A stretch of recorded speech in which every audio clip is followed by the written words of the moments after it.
Bonjour, je m'appelle Laurent, je vais vous montrer aujourd'hui les étapes de fabrication du rocher, de la matière première jusqu'à sa vente magasin. On va donc commencer par faire un praliné, c'est-à-dire un mélange de sucre cuit, caramélisé auquel on rajoute des amandes et des noisettes, préalablement choisis et sélectionnés par nos soins pour avoir une qualité bien spécifique.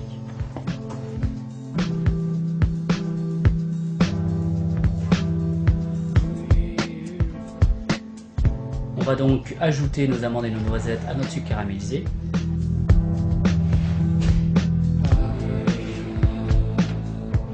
Le verser dans des candissoirs et laisser notre praliné cristalliser durant une douzaine d'heures. Une fois ce praliné durci, on va le broyer.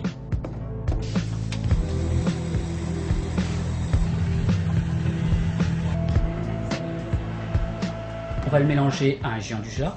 C'est un mélange d'amandes, de noisettes, de sucre glace, auquel on rajoute du chocolat au lait et du beurre de cacao, pour obtenir ce qu'on appelle la base de rocher. Ensuite, cette base de rocher, on va y rajouter du chocolat noir et des éclats d'amandes. Ces éclats d'amandes donneront la particularité du rocher dans sa consistance, avec des petits morceaux d'amandes qui seront à la fois croustillantes et qui vont donner justement ce goût bien spécifique au rocher. On va l'étaler sur des cadres, des grands cadres en bois, pour avoir une hauteur bien spécifique. On le lisse et ensuite on stocke ça une douzaine d'heures pour permettre au chocolat qui est incorporé de cristalliser à son tour.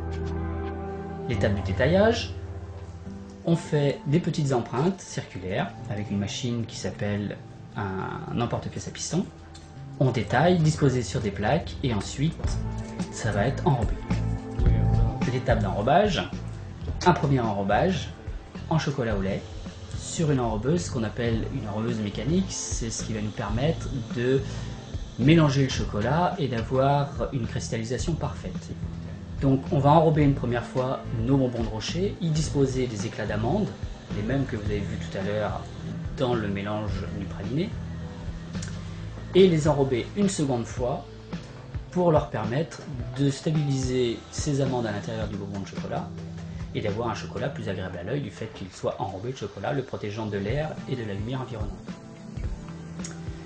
Ça passe ensuite sur le tapis. Ce tapis fait une longueur de 7 mètres, il avance de 1 mètre toutes les minutes, ce qui permet au chocolat de cristalliser. Le chocolat cristallise tout naturellement grâce à son tempérage. Le chocolat est ramassé en bout de tapis, mis sur plateau et envoyé directement au magasin.